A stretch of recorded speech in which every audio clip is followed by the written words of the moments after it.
Hello and welcome to ECN Euro Connect news. Bharat और Canada के बीच बढ़ता हुआ टेंशन, एक नए सफर की शुरुआत। ECN यूरो कनेक्ट न्यूज में आपका स्वागत है, जहां हम आपको उन कहानियों से रोशन करते हैं जो सच में मायने रखते हैं।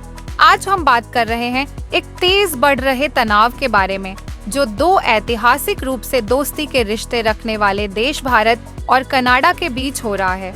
एक अनोखे कदम के रूप में दोनों देशों ने अपने शीर्ष राजनयिकों को निकाल दिया है। सिख अलगाववादी नेता हरदीप सिंह निज्जर के कनाडा में हुए हत्या के बाद ये घटना दोनों देश के रिश्ते की सबसे नीचे की जाटी को दिखाती है, जो पिछले कुछ समय में छोटी मोटी तजागी के विवाद काफी ध्यान से संभाल के चल रहे थे। थोड़ा पीछे जाएं, 1974 में क्या हुआ था? 1974 में भारत ने अपना पहला परमाणु परीक्षण किया, जिसे कनाडा में काफी विरोध हुआ। क्या था मुद्दा? भारत ने कथित तौर पर कनाडाई रिएक्टर का प्लूटोनियम तैयार किया था, जो सिर्फ शांति के लिए दिया गया था। हालांकि रिश्ते थोड़े खट्टी मीठी हुई थी, दोनों देश कभी भी राजनयिक को निकलने तक नहीं पहुंचे। लेकिन इस बार बात कुछ अलग है। आज के विरोध का क्या है कारण? ये जो विवाद है वो कनाडा के प्रधानमंत्री जस्टिन ट्रूडो के आरोप पर आधारित है। ट्रूडो का कहना है कि भारतीय एजेंटों ने निज्जर की हत्या में सीधा हाथ डाला था। निज्जर, जो खालिस्तान के लिए प्रचारक था, भारत द्वारा आतंकवादी के रूप में जाना जाता था।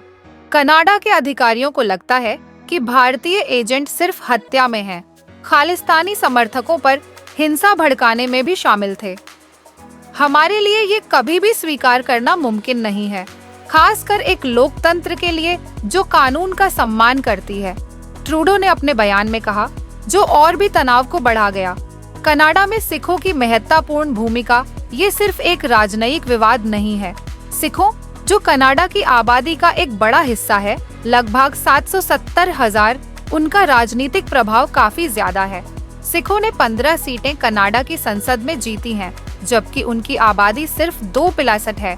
ये प्रभावशाली भारत के लिए हमेशा एक चिंता का विषय रहा है, जो कनाडा को खालिस्तान समर्थक गतिविधियों पर आंखें बंद करने का मौका देता है। दो राष्ट्र, दो नजरिया कनाडा खालिस्तान आंदोलन को एक राजनीतिक असहमति के रूप में देखता है, जबकि भारत इसे अपने राज्य की अखंडता के लिए एक प्रत्यक्ष खतरा मानता है। अब ये फासला पहले से भी ज्यादा बढ़ गया है और दोनों देश अपने अपने दावों पर टिके हुए हैं। ये एक बिल्कुल नया और अज्ञात क्षेत्र है। विल्सन सेंटर के माइकल कुगेलमैन कहते हैं, राजनयिकों को निकाला गया, सार्वजनिक बयानों में कठोरता और गंभीर आरोप, ये संकट पहले के मुकाबले ज्यादा खतरनाक है। क्या आगे कुछ बेहतर होगा? फिर भी कुछ विशेषज्ञों का कहना है कि हमेशा उम्मीद की एक किरण होती है। दोनों देशों के बीच गहरा इतिहास और मजबूत आर्थिक रिश्ते हैं। कनाडा में 1.3 मिलियन से अधिक भारतीय मूल के लोग हैं और भारत एक महत्वपूर्ण व्यापारी साथी है। लेकिन अभी के लिए लगता है कि ये संकट थोड़ी देर तक बना रहेगा। दोनों देश अपने स्टैंड पर टिके हुए हैं और आगे का रास्ता काफी लग रहा है।